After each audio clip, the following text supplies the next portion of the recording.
Halo, selamat siang. Perkenalkan, nama saya Ana Agung Vedanta Putra. Saya merupakan mahasiswa dari program studi Magister Manajemen di Fakultas Ekonomi dan Bisnis Universitas Udayana.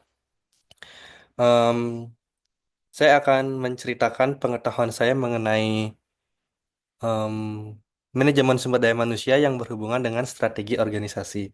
Tentunya apa yang saya ceritakan nanti ini bersumber dari buku bacaan saya yang berjudul Strategic Human Resource Management Gaining a Competitive Advantage yang ditulis oleh Raymond Noe dan kawan-kawan. Ini adalah cover bukunya. Ini sudah bisa terlihat ya. Saya stop share dulu. Ya, langsung saja berbicara mengenai sumber daya manusia. Sumber daya manusia itu merupakan aset yang sangat berharga yang dimiliki oleh perusahaan atau organisasi. Selanjutnya, berbicara mengenai organisasi, di organisasi ini dibagi atas tiga jenisnya. Organisasi publik itu seperti institusi dan lembaga pemerintahan.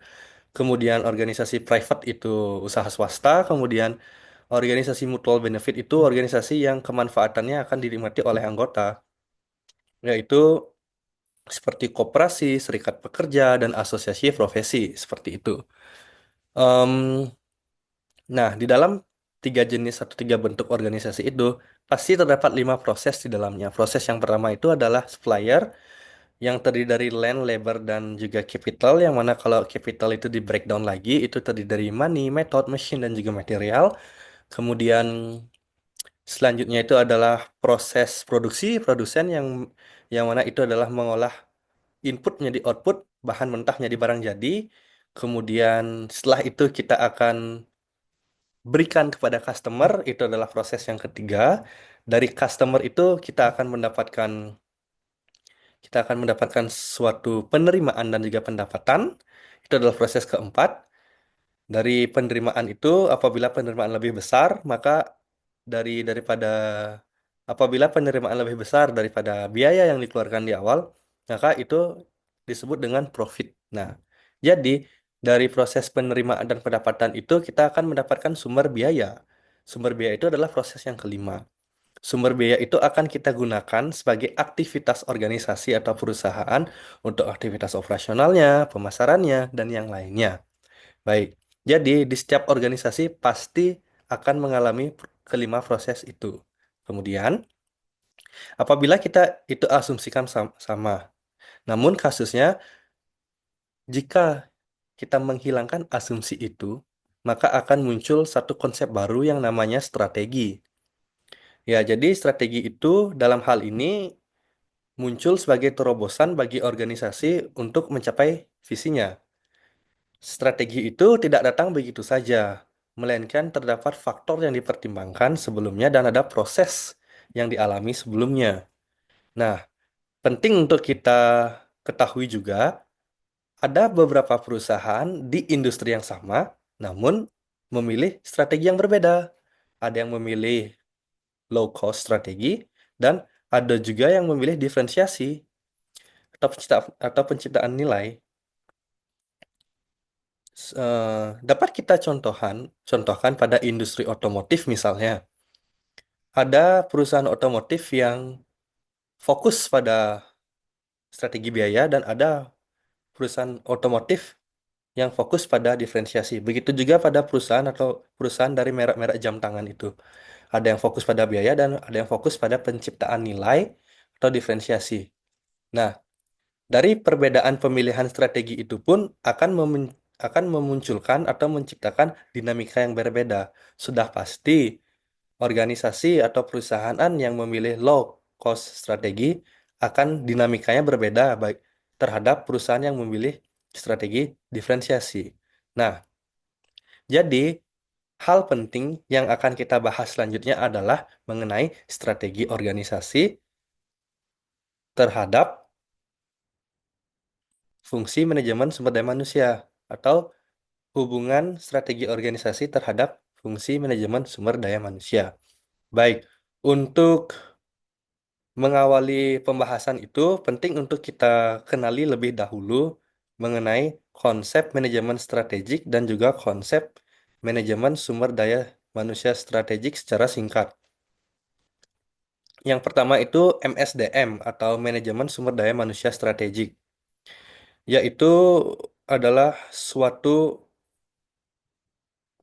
eh, pola penempatan dan aktivitas sumber daya manusia yang terencana yang ditujukan untuk sebuah organisasi itu supaya mampu tercapai tujuannya. Saya singkat lagi, manajemen sumber daya manusia itu adalah sebuah pola penempatan atau aktivitas SDM yang ditujukan agar organisasi tersebut mampu meraih tujuannya. Seperti itu. Di dalam eh, konsep MSDM itu terdapat tiga fungsi utama. Fungsi yang pertama itu attainment yang berkaitan dengan analisis jabatan, analisis beban bekerja, HR planning, recruitment, selection, kemudian maintenance yang fungsi kedua itu maintenance yang berkaitan dengan pemeliharaan, bagaimana kita menjaga agar tetap SDM yang unggul itu atau talent-talent yang potensial itu mampu tetap bertahan di organisasi kita dengan membuatkan karir path dan memberikan program pelatihan dan pengembangan bagi SDM yang rata-rata seperti itu. Kemudian sampai pada akhirnya di separation, yaitu pemisahan, yaitu yang terdiri dari habis kontrak, pensiun, meninggal dunia, kemudian putus hubungan kerja dan yang lainnya seperti itu. Itu adalah konsep mengenai MSDM. Selanjutnya manajemen strategik. Ada kata strategik di sana. Kata strategik itu berarti berpikir secara jangka panjang. Berpikir secara jangka panjang. Tentunya kalau secara jangka panjang itu sudah memikirkan faktor berkelanjutan dengan mempertimbangkan isu-isu eksternal. Kemudian ada kata strategi. Strategi itu adalah em, cara untuk mencapai tujuan dari perumusan strategik sebelumnya itu.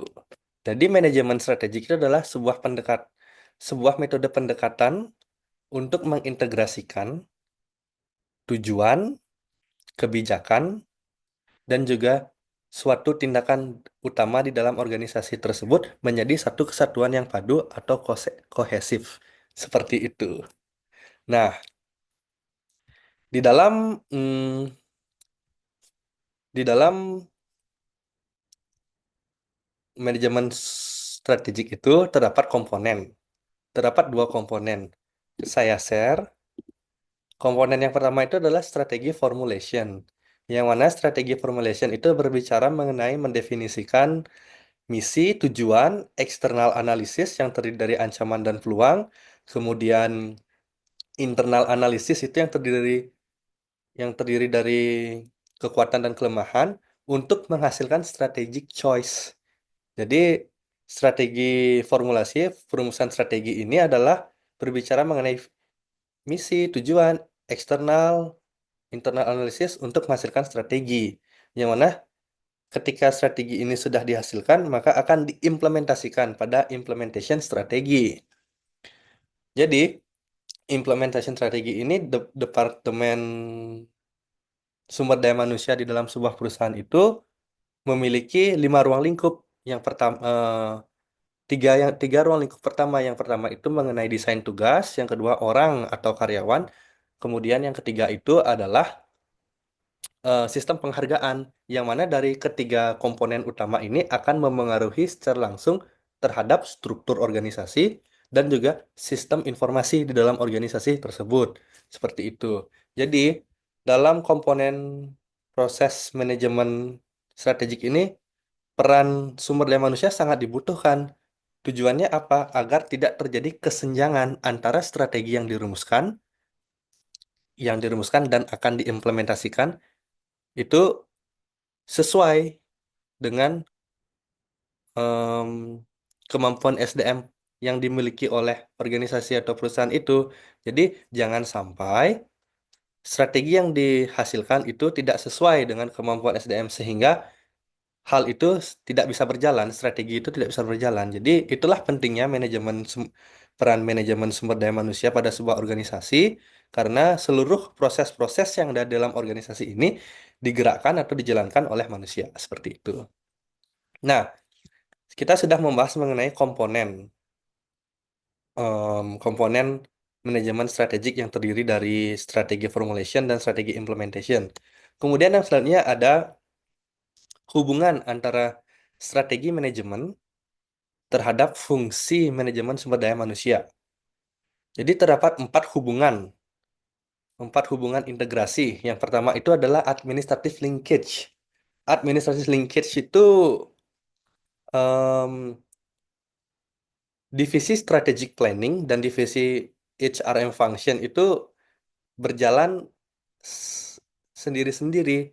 Jadi tidak ada tanda panah seperti one way linkage ini yang berperan sebagai jembatan. Jadi em, divisi SDM di organisasi tersebut hanya difokuskan untuk mengerjakan tugas yang sifatnya keseharian saja. Jadi divisi SDM tidak dilibatkan dalam proses perumusan strategi maupun implementasi strategi. Kemudian yang kedua itu ada one way linkage. One way linkage itu tim strategic planning itu menginformasikan mengenai strategi apa yang sedang dibahas oleh perusahaan. Namun, hanya menginformasikan saja, tidak mengikut sertakan dalam perumusan dan juga implementasi. Jadi, nanti pada akhirnya divisi SDM di sebuah organisasi itu hanya mereplikasi sistem sistem SDM yang sesuai atau searah dengan keputusan strategik yang sudah diputuskan itu sebelumnya. Kemudian ada two-way linkage, yaitu strategic planning yang dan HRM function itu memiliki interaksi dua arah yang mana secara teknis secara teknis itu tim strategic planning akan menginformasikan kepada divisi SDM di organisasi atau perusahaan itu mengenai alternatif-alternatif apa saja yang sedang dibahas oleh organisasi atau perusahaan itu. Selanjutnya, dari divisi SDM akan menerima, setelah menerima akan dianalisis, dikaji, dan implikasinya akan disampaikan berdasarkan perspektif SDM. Sehingga setelah itu baru keputusan bisa diputuskan.